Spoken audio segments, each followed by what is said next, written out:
France this evening. Jonathan, to you, how big is the concern that ISIS operatives are using Turkey as a base to not send Europeans who've been radicalized on to Syria, but rather to turn them back to go home to carry out attacks in their homeland? That's actually a big thing, because what really alarms me is that not just Turkey, but there's so many of these areas now that could happen. I mean, Turkey is a good base for them to do that because it's so close to Syria, to where these operatives are actually being trained in actually getting battle tactics. They can come back, they can go over the border in Turkey, and then give these individuals tasking without really having to train them. I mean, you can see now that it takes very little training for a guy to pick up a gun and walk onto a train.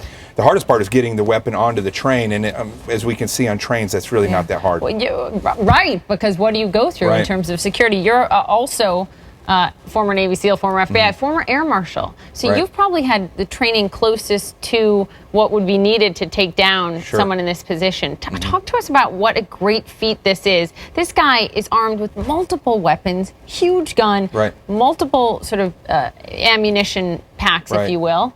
We use a term in all these different trainings called violence of action. Violence of action doesn't mean that you're necessarily going out there and just going crazy with violence. What it means is controlled aggression. So in its speed, when you see something like we saw with the Air Force veteran here, he immediately acted.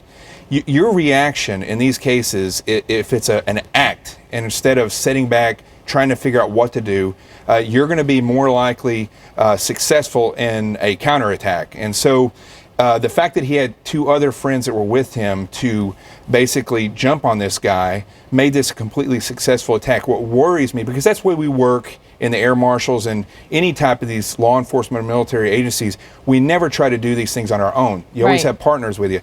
What I think the American people and the rest of the world need to realize is that if something like this goes down, if it's on a train, a theater, airplane, and you see somebody act, you need to act with them, because the chances are... Don't let them do it alone. Yes, because the chance of them of getting, of losing that fight and then that attacker furthering their attack is pretty high unless they have somebody with them. Yeah, all right. Amazing heroism. Absolutely. Jonathan, thank you. You got it. As always.